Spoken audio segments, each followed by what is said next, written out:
Oh my! 3 elite reinforcements might genuinely be gearing up to suit up for the New York Knicks, and the front office is championship conversation. I've been digging through every report, every source, every whisper out of league circles, and I'm laying it all out for you right now. Start to finish. No filler. But first, if you haven't already, go ahead and tap that like button and hit subscribe, because this stretch of news is genuinely shaking things up around the league. And you're going to want to be here for the follow-ups. Why the Knicks are suddenly obsessed with centers. Let's set the table before we get into names. The New York Knicks almost certainly aren't done making moves this offseason. Even though most of the public conversation has been locked onto their already revamped roster and their a much quieter and honestly much more interesting history has been developing. New York's front office has become laser-focused on solving its depth problem at center, and they're chasing that solution down about 5 different avenues simultaneously. Why the urgency? A few reasons stack on top of each other here. Mitchell Robinson is gone. Ariel Hukporti isn't a lock for consistent minutes. Karl Anthony Towns, while an excellent offensive fulcrum, is not, and never really has been, a rim-protecting anchor. His blocks per game average actually dipped to a career-low 0.5 last season, which is a real defensive gap for a team with title aspirations. Andre Drummond provides toughness and rebounding, but Mike Brown's system demands more than one reliable big who can defend the paint at a high level. So the front office isn't just filling out a roster for the sake of having bodies. Every single move on the board building the deepest, most defensively sound front court rotation possible ahead of a real 2026 title push. And honestly, this is the kind of stuff I find way more compelling than splashy free agency headlines. Anybody can get excited about a max contract signing. It takes a genuinely sharp front office to squeeze value out of the margins. Two-way deals, partially guaranteed contracts, G-League call-ups, familiar faces on minimum deals. That's where championship rosters are actually built. In the cracks nobody's paying attention to. So let's go through every single name currently on New York's radar, one at a time. Starting with the biggest fish still swimming in the free agent pond. Option 1. The Nick Richards. Chase a Fresh report suggests the Knicks have waded into a genuinely fierce, multi-team battle for one of the best remaining centers still sitting in free agency, Nick Richards. And if New York actually manages to close this deal, it could end up being one of the quietest, smartest signings of the entire summer. The kind of move that doesn't generate huge headlines in July, but pays enormous dividends come April. Here's the backdrop. After an aggressive offseason that reshuffled the center landscape across several competitive teams, finding a genuinely quality big man on the open market has become tougher by the week. Richards has emerged as one of the most intriguing names still available, thanks to a well-rounded package of rim protection, strong rebounding instincts, and real experience operating as a reliable backup big in a competitive rotation. Across his NBA career, the 7-foot Richards has earned close to $19 million, quietly establishing himself as a legitimate defensive presence.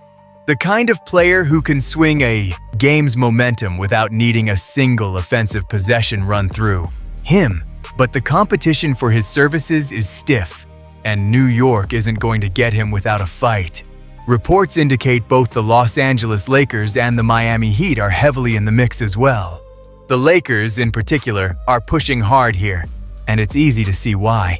Following LeBron James's departure, a blockbuster trade that brought in Walker Kessler, and the decision to part ways with DeAndre Ayton, Los Angeles is scrambling for a reliable backup center who can shore up their interior defense immediately. That competitive landscape puts New York in a genuinely fascinating spot. The Knicks, like the Lakers, need more size following several roster shifts this offseason, and landing Richards would instantly hand Mike Brown another legitimate, Defensive option. Someone capable of protecting the rim and dominating the glass whenever Karl Anthony Towns or Andre Drummond need a breather. Leon Rose has shown time and again that he's willing to be patient and let situations develop before pulling the trigger on major decisions. But this particular chase might demand something different. Swift, decisive action. If Richards ultimately leans towards signing with a different title contender. If that happens, the Knicks may have to pivot to alternative options almost immediately, before the broader center market dries up entirely and leaves them scrambling. Quick thought here. This is exactly the kind of situation where "we'll wait and see" can bite a front office hard. Centers of Richards' caliber don't sit on the market for long once multiple contenders are circling. If I'm Leon Rose, I'm not letting this one linger past the next couple of weeks. But here's the good news for Knicks fans. If this particular pursuit falls through, New York already has a deep bench of backup plans ready to go. Let's talk about those next. Option 2. Charles Bassey.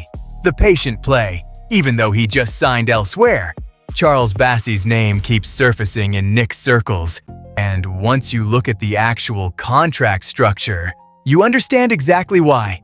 Bassey agreed to a one-year, $285 million deal with the Golden State Warriors. On the surface, that would seem to close the book on any Knicks interest completely.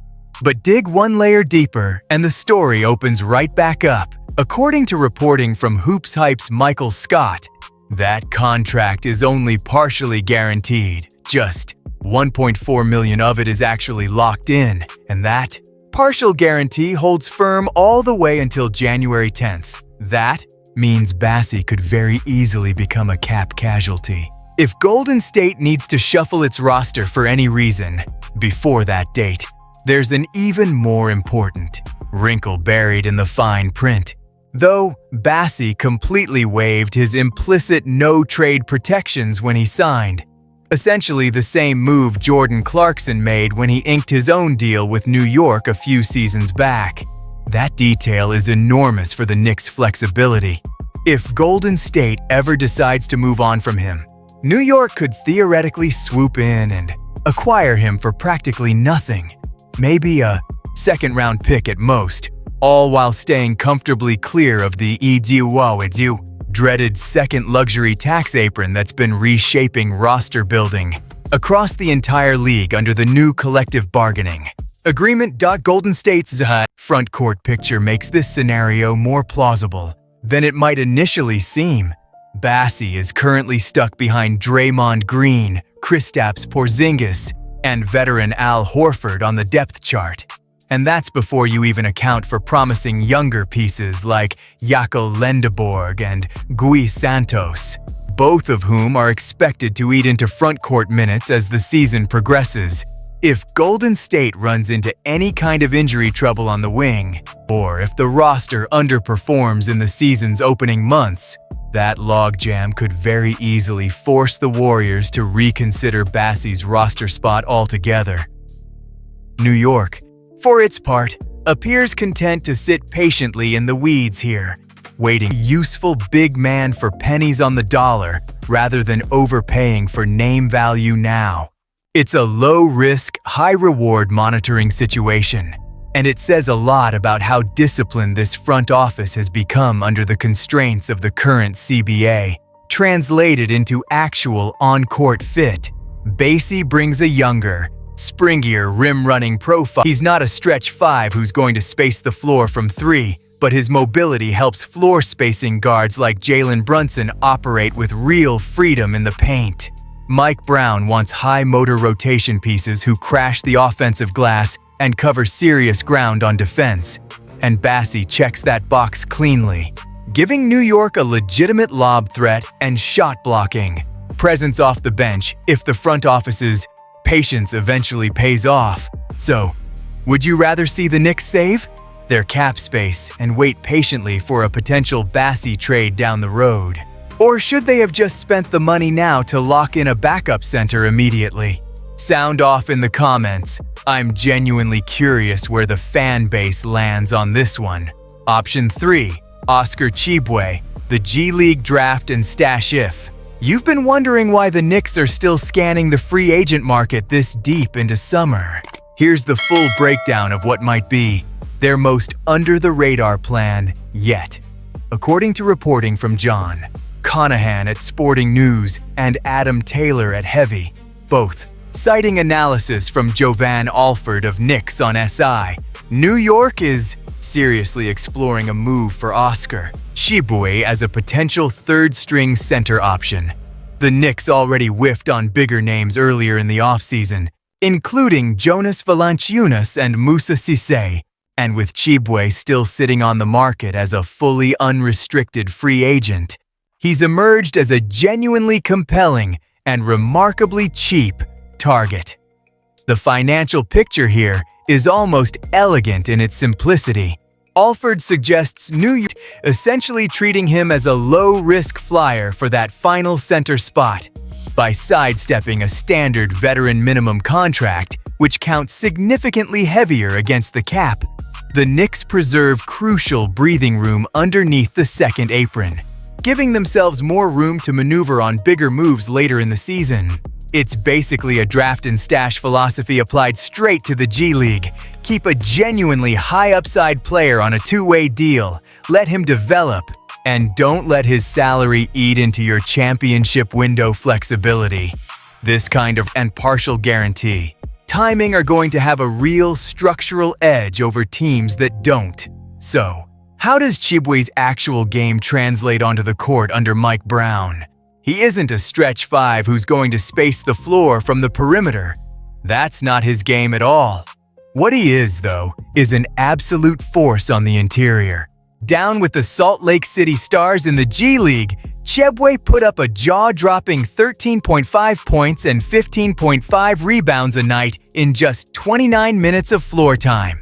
And during his brief call-up stint with the Utah Jazz, he still managed a genuinely respectable 6.6 rebounds in only 16 minutes per game, numbers that suggest his rebounding instincts translate even against NBA-level size and athleticism. Mike Brown's pick-and-roll heavy offensive system leans hard on bigs who clean the defensive glass and manufacture second-chance opportunities. Tshiebwe would bring exactly that kind of relentless hustle and energy off the bench, patching up New York's rebounding gaps in the second unit and helping the defense reliably finish possessions against bigger front courts around the league. My honest read on this one: this is precisely the kind of unglamorous, marginal move a genuine title contender should be making. You don't need a superstar handling third-string center duties. You need a physical bruiser capable of ripping down 10 boards in 15 minutes whenever your starters find themselves in foul trouble. And given how the contract would likely be structured, this move is about as close to risk-free as roster building gets. Do you like the idea of taking a flyer on a two-way big like Tshiebwe? Or would you rather see the Knicks prioritize a proven veteran presence like Nick Richards instead? Drop your take below. And if you're enjoying this breakdown, go ahead and hit that like button. It genuinely helps push this content out to more Knicks fans. Option 4. Alex Len, the familiar face. If the Knicks ultimately come up short in their pursuit of Nick Richards, the front office might not have to look particularly far for a fallback plan. A familiar name has recently resurfaced on the open market. Someone who already knows both the organization and veteran head coach Mike Brown extremely well. Center Alex Len. After spending last season overseas playing for Real Madrid, Len is officially back on the open market following a mutual agreement to terminate the final year of his contract. His playing time in Europe was fairly limited, but at 33 years old, Len is reportedly seeking a fresh NBA opportunity, and New York could genuinely represent an ideal landing spot for him. Knicks fans with a good memory might recall, Len actually attended the team's training camp last season on an Exhibit 9 contract. While he didn't ultimately make the final roster, the coaching staff got a real up-close look at what he could offer, meaning there's very little guesswork involved if New York decides to bring him back into the fold this time around. Even more importantly, Mike Brown has years of first-hand coaching experience with Len specifically. The two worked together during their time in Sacramento, where Brown became thoroughly familiar with the veteran's particular strengths and limitations. That existing relationship could prove decisive if the Knicks ultimately conclude that proven experience and system familiarity outweigh the uncertainty of gambling on an unproven alternative. Option 5. Liam Robbins. The internal answer. There's an even more intriguing possibility sitting quietly within the organization's own walls, though. Instead of signing another outside veteran, New York might already have a homegrown answer to one of its most persistent defensive weaknesses, rookie big man, Liam Robbins.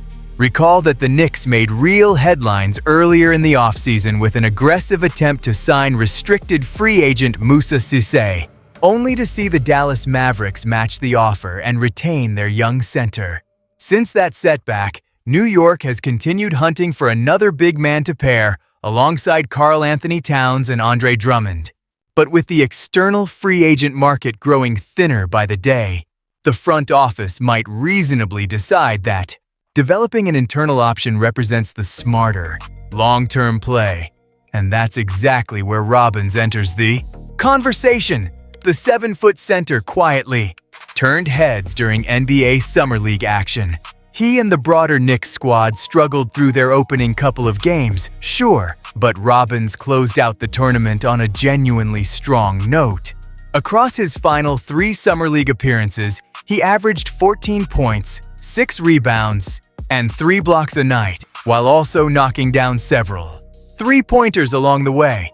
A stat line that gave fans a real glimpse of the skill set that made him one of the SEC's most dominant defensive players during his college career at Vanderbilt. Shot blocking, specifically, has been a persistent sore spot for this Knicks roster ever since Mitchell Robinson's departure. And honestly, even before that. Even with Robinson still on the roster last season, New York ranked among the league's worst teams in total blocks. And Karl-Anthony Towns, despite continuing to improve on the defensive end overall, actually posted a career-low 0.5 blocks per game during the 2025-26 season. Put simply, this team badly needs another legitimate rim protector capable of cleaning up defensive lapses near the basket. And Robbins has already shown, at multiple levels, that he can do exactly that. During his final college season, Robbins led the entire SEC with 82 total blocks and walked away with Defensive Player of the Year honors for his conference. A genuinely elite defensive resume for a big man his age. He went undrafted back in 2023 and only appeared in 13 NBA games with Milwaukee. Sure, but he's continued developing steadily in the G League, racking up 34 blocks and flashing legitimately promising shooting touch by connecting on 24 three-pointers along the way, with the Knicks still carrying open roster flexibility, including unused two-way contract slots. Robbins represents a genuinely interesting, low-risk internal option. Whether he ultimately earns the final spot on the main roster or begins the season on a two-way deal, his recent performances strongly suggest he's earned a real, legitimate chance to compete for a meaningful role on this team. Knicks fans, what would you actually do here? Go all in chasing Nick Richards on the open market? Bring back a familiar face like Alex Len given his history with Mike Brown? Or roll the dice on Liam Robbins and let him prove he's earned that final roster spot? Leave your pick down in the comments. And don't forget to subscribe for every single Knicks update as this situation develops further. The Charlotte angle.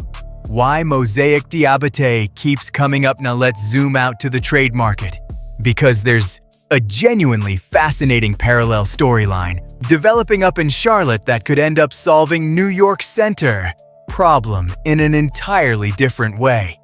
Through a full-blown trade rather than a free agent or internal signing. Charlotte suddenly has a serious logjam at the center position, and it all traces back to their performance out in Las Vegas Summer League. Their 14th overall pick, Hans Steinbach, a 6'11" big man, made an absolutely emphatic first impression, averaging 15.8 points, 9.2 rebounds, and 1.4 assists across 5 games, capping the stretch off with a dominant 27-point, 15-rebound outing against the Milwaukee Bucks. Yes, he showed some rawness defending on switches against smaller, faster players, a pretty common growing pain for young centers adjusting to NBA speed. But his motor, rebounding instincts, and finishing ability around the rim were impossible to ignore. That kind of statement performance suddenly makes Charlotte's front court situation extremely crowded. The Hornets already had 2 promising young centers before Steinbach even arrived at training camp.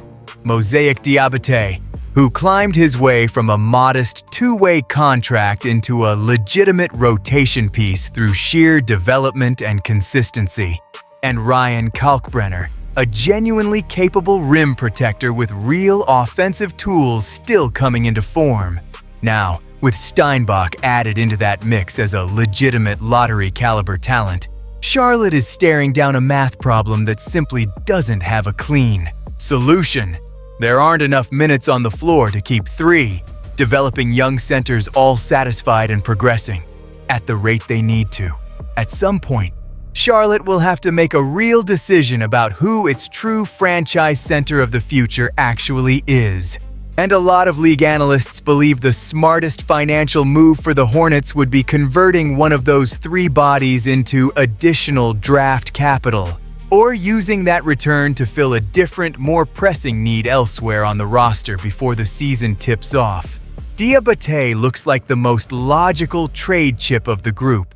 He becomes extension eligible just 2 days before next year's trade deadline, and based on his current level of play combined with the broader market for young, versatile centers, he could reasonably be in line for a contract somewhere in the range of the 4-year, $56 million deal Naz Reid recently signed. That kind of price tag gives Charlotte a genuine financial incentive to consider moving him now, before his value climbs even further heading into next season. New York, as it turns out, has reportedly had interest in Diabate for a while now. Once it became clear Mitchell Robinson was heading elsewhere in free agency this offseason, Charlotte emerged as a credible trade partner given its increasingly crowded front court. Those early conversations didn't produce much of anything concrete, but Steinbach's eye-catching Summer League debut has reportedly given New York a fresh, compelling reason to reopen that dialogue and push much harder for an actual deal. There's a real, viable path here for Leon Rose's front office to put together a package Charlotte might genuinely find attractive. New York has quietly stockpiled a significant number of second-round picks through various trades over the past couple of seasons. A package built around Deuce McBride, a young guard with real talent and legitimate trade value, combined with several of those extra second-rounders, could theoretically be enough to get Charlotte's front office seriously interested. And it's worth remembering that the Hornets have already shown genuine willingness to make bold, difficult decisions when the long-term math makes sense. They traded away franchise cornerstone LaMelo Ball just over a month ago specifically to clean up their salary structure and jumpstart a genuine rebuild. Acquiring Diabate now, before his extension window opens, would also let New York lock in his early bird rights on their books, and would let the front office sidestep second apron restrictions by trading existing salary outward rather than signing an outside free agent to a fresh, larger contract, preserving cap flexibility for future moves down the line. It's a structurally clever approach, and one that's clearly being shaped by the tight constraints baked into the league's current collective bargaining agreement. Still, the obstacles here are real and shouldn't be minimized. Every front office in the league is well aware that New York is hunting urgently for center help. That's not exactly a well-kept secret at this point. And that common knowledge, hands, Charlotte's serious leverage in any negotiation. The moment Hornets management shows even the slightest openness to moving Tshiebwe, expect a genuine bidding war with multiple competing teams jumping in immediately. New York won't be the only interested party at the table, and depending on how things shake out, they might not even end up with the most attractive offer on the table when it actually matters.